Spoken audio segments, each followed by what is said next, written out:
కన్నతల్లికి గాజులు చేయించినోడు పిన్న తల్లికి బంగారు గాజులు చేయించినట్టుగా, అంటే కన్నతల్లికి అన్నం పెట్టినోడు పిల్ల తల్లికి బంగారు గాజులు చేయించుతా అన్నట్టుగా ఉన్నది రాష్ట్రంలో పరిస్థితి.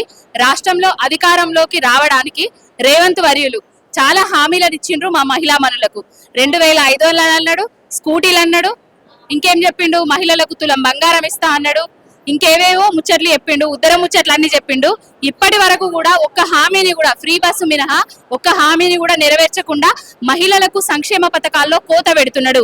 కేసీఆర్ గారు పాలనలో సంక్షేమ పథకాలతో సంబర పెడితే రేవంత్ రెడ్డి వచ్చిన తర్వాత సంక్షేమ పథకాలతో కోత పెట్టి మహిళల కండల్లో కన్నీళ్లను తీసుకొని వస్తున్నాడు. మహిళలకు పెద్దపీట వేస్తున్నాం, మహిళలను కోటీశ్వర్లను చేస్తున్నాం రాష్ట్ర ప్రభుత్వం అని చెప్పి మాట్లాడుతున్నారు. ఏ మహిళనండి కోటీశ్వర్లను చేసింది? కనీసానికి తెలంగాణ తల్లిని ఈ విధంగా ఉన్న తెలంగాణ తల్లిని బంగారం వేసుకొని దగ్గరగా మెరుచుకుంటా ఒక దేవతామూర్తిగా ఉన్న తెలంగాణ తల్లిని మార్చి బీదరాలుగా చేసిండు, ఈ విధంగా చేసిండు. ఇవన్నీ హెడ్డింగ్స్ కు మాత్రమే. ఏం చెప్పిండు? తెలంగాణ తల్లి స్ఫూర్తిగా 1 కోటి మంది మహిళలను కోటీశ్వర్లను చేస్తాడట. ఏ మహిళను కోటీశ్వరి చేసిండండి? ఇప్పుడు మల్ల రోజులను తీసుకొని వచ్చిండు. మహిళల పుస్తెల్తాళ్ళు అమ్ముకొని మోటార్లు తెచ్చుకుంటున్నారు, నీళ్లు లేక అరిగోస పడుతున్నారు, బోర్లు వేపించుకుంటున్నారు, బాయిలు లవ్వించుకుంటున్నారు, అప్పుల పాలవుతున్నారు. ఒక్కొక్కరు అప్పుల పాలన చేస్తూ తెలంగాణను తొక్కేస్తున్నాడు రేవంత్ రెడ్డి. మహిళలకు పెట్టుబడుల విషయంలో కానివ్వండి, మహిళా సంఘాల విషయంలో కానివ్వండి, వాళ్ళనే ముందు వరుసలో పెట్టి వాళ్ళకి అవకాశాలు కల్పిస్తున్నామని చెప్పి పెట్రోల్ బంకులు కానివ్వండి, ఆర్టీసీ బస్సుల విషయంలో కూడా వాళ్ళకు ఏదో 1, 2 చేసి మొత్తం చేస్తున్నా, మొత్తం రాష్ట్రంలో ఉన్న మహిళలందరినీ కోటీశ్వర్లను చేసిన అంటే ఏ వరకు నిజమండి? తెలంగాణ రాష్ట్రంలో ఉన్న మహిళలందరికీ తెలుసు. తెలంగాణ రాష్ట్రంలో కేసీఆర్ గారి పాలనలో ఏ విధంగా ఉన్నారో మహిళల పరిస్థితి, ఇప్పుడు రేవంత్ రెడ్డి కాంగ్రెస్ ప్రభుత్వం అధికారంలోకి వచ్చిన తర్వాత ఏ విధంగా అయిందో అందరూ గమనిస్తూనే ఉన్నారు. తెలంగాణ రాష్ట్రంలో కేసీఆర్ గారు మిషన్ భగీరథ పథకం తోటి ఇంటింటికి నల్లా నీళ్ళని ఇచ్చిండ్రు. ప్రతి 365 రోజులు నీళ్ల సౌకర్యాన్ని కల్పించిండు. నీళ్లను బంద్ చేసి తల మీద కుండలు పట్టుకొని కిలోమీటర్ల మేర నడుచుకుంటూ పోయే గతిని తీసుకొని వచ్చిండు రేవంత్ రెడ్డి. తాగడానికి నీళ్లే ఇస్తలేడు. ఇక కోటీశ్వర్లను ఎవరు చేస్తారండి? తాగడానికి నీళ్లు లేవు, సాగుకు నీళ్లు లేవు, ఎరువులు లేవు, లైన్లలో నిలబెడుతున్నారు. ఏమిస్తున్నాడు? ఏది లేదు. చెయ్యండి మహిళలకు ప్రభుత్వం ఏర్పడ్డ ఎంబడినే ఉచిత బస్సులు పెట్టింది కదా, 2500 ఇస్తామని చెప్తున్నారు.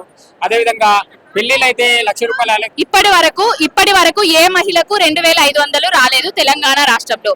ఏ మహిళకు కూడా బిడ్డకు పెళ్లిళ్ళు అయితే ఎవరికి కూడా తులం బంగారం రాలేదు. ఫ్రీ బస్ అని పెట్టిండ్రు, డోకా చేసిండ్రు. మా గౌరవాన్ని తగ్గించే విధంగా బస్సులల్లో కొట్లాడుకుంటున్నాం. చూసిండ్రా ఏ విధంగా అవుతుందో? ప్రయాణికులు సీట్లు దొరకక అసౌకర్యానికి గురవుతున్నారు. ఫ్రీ బస్సు పెట్టినా అని చెప్పి బస్సులను పెంచకుండా, ట్రిప్పులను పెంచకుండా ఫ్రీ బస్సు పెడితే ఎంతగానం ఇబ్బంది పడుతుందో చూస్తున్నాం కదా మనము. అన్ని దగుల్బాజీ ముచ్చట్లు, దొంగ ముచ్చట్లు, దొంగ పరిపాలన, ఇదంతా ఏం లేదు. మసిపూసి మారేడుకాయ చేసిండు, అరచేతిలో వైకుంఠాన్ని చూపించిండు, అధికారంలోకి రావడానికి అలవి కాని హామీలు ఇచ్చిండు. ఇప్పటి వరకు కూడా ఒక్క హామీని కూడా, ఫ్రీ బస్సు మినక ఒక్క హామీని కూడా నెరవేర్చలేదు. ఎవరికి 2500 రాలేదు. తక్షణమే మహిళా దినోత్సవం సందర్భంగా అడుగుతున్నాము, ఏమయ్యా రేవంత్ రెడ్డి, ఇప్పటికైనా మా మహిళలకు ఇస్తా అన్న 2500ను ఇయ్యి. మా ఆడబిడ్డలకు ఏదైతే పేదింటి ఆడబిడ్డ పెళ్లిలో తులం బంగారం ఇస్తా అన్నావు, ఆ తులం బంగారాన్ని వెయ్యి. ప్రతి విద్యార్థికి స్కాలర్షిప్లు ఇస్తా అన్నావు, ఆ స్కాలర్షిప్లు ఇయ్యి. ప్రతి ఒక్కరికి అకౌంట్లలో 2500 రూపాయలు ఇయ్యి. పెన్షన్లు పెంచి 4000 చేసి, నీళ్ళనైతే ఇంటింటికి ఇయ్యి, తాగడానికి ఇయ్యి. సాగుకు దేవుడెరువు, ఆల్రెడీ పంటలేసినా ఎండిపోయినాయి, నీళ్లకు కటకటలాడుతున్నారు ఒక్కొక్కరు, తాగడానికి నీళ్ళని ఇయ్యి. 10 ఏళ్లలో బీఆర్ఎస్ చేసింది ఏంది, ఈ 7.5 పాలనలో కాంగ్రెస్ చెయ్యింది? 10 ఏళ్లలో బాపు కేసీఆర్ గారు పుట్టబోయే బిడ్డ దగ్గర నుంచి కాటికి కాల్చాపే ముసలమ్మల వరకు సంక్షేమ పథకంతో సంబరపెట్టిండు. రేవంత్ రెడ్డి అనేటైనే అధికారంలోకి వచ్చి పుట్టబోయే బిడ్డ దగ్గర నుంచి కాటికి కాసాపే ముసలమ్మల వరకు మోసం చేసిండు, దగా చేసిండు, కుట్ర చేసిండు, సంక్షేమ పథకాలలో కోత పెట్టిండు. చివరిగా అదే చెప్పినాను కదా, మహిళా దినోత్సవం సందర్భంగా ఒక తెలంగాణ మహిళగా అడుగుతున్నా, ఫ్రీ బస్సులు పెట్టినవు, బస్సుల శాతాన్ని పెంచలే, బస్సుల శాతాన్ని పెంచు. 2500 ఇస్తా అన్నావు, ప్రతి మహిళకు 2500 ఇయ్యి. పేదింటి ఆడబిడ్డ పెళ్లిలో తులం బంగారం ఇస్తా అని చెప్పినావు, ప్రతి పేదింటి ఆడబిడ్డకు తులం బంగారాన్ని పెళ్లిలో నువ్వు ఇయ్యాలే. ప్రతి ఒక్కరికి ముసలవ్వలకు పెన్షన్ 2000 నుంచి 4000 పెన్షన్ ఇస్తా అని చెప్పినావు, 4000 పెన్షన్లను పెంచి ఇవ్వాలి. ఉద్యోగ అవకాశాలు కల్పిస్తా అని చెప్పినావు, 2 లక్షల ఉద్యోగాలు అన్నావు. ఆ 2 లక్షలల్లో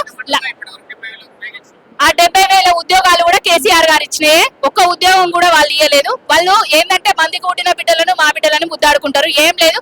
రేవంత్ రెడ్డి వర్యులు అంతర్జాతీయ మహిళా దినోత్సవం సందర్భంగా మహిళలందరికీ అకౌంట్లలో 2,500 ఇలా చీరలు కొనుక్కుంటాం. బతుకమ్మ చీరలు ఎగ్గొట్టినాం ఆల్రెడీ.